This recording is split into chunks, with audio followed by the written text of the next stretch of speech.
Hello, Sambazaji. This is Sambaza with the Sambaza podcast, and we are doing a March challenge where I listen to one podcast a day from the continent of Africa that is brand new that I've never listened before. So, this particular podcast that we're going to talk about today is called Nipe Story.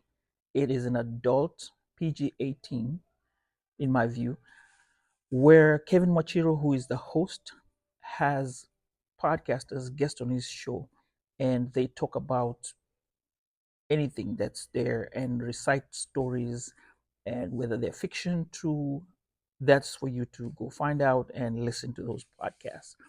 What can I say about this podcast? Great stories are being told here. Kevin, you've done a wonderful job. I can say for you, Wasambazaji, if you want to listen to stories, it's an audiobook of African stories, so to speak. So if you want to play this in the car going somewhere, this is a great one to get onto your list. And I've got some heartbreaking news for you guys. Even though there are over 100 episodes, as he says, I listened to the last episode of his show where he has shut it down indefinitely. He might come back.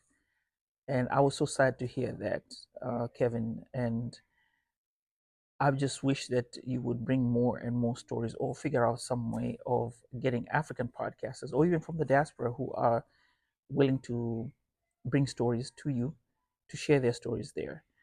But I don't know what's going on with the journey. You said you had projects that you have to do, and I understand this is part of podcasting, but you have been consistent with podcasting all these episodes, and over 100 episodes.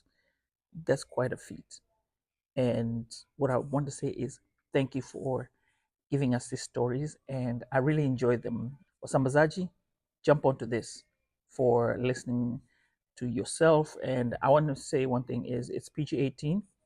So if you have kids around, you might want to have them not be there to listen to it.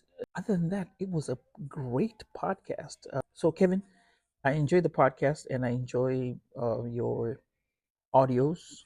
So, hope to meet up sometime and maybe hang out at the Baobab Studios. That's where he records in Kilifi. That's my hometown. Kevin, later. Bye, Wasambazaji. When we interview or when we look into reviewing the next podcast.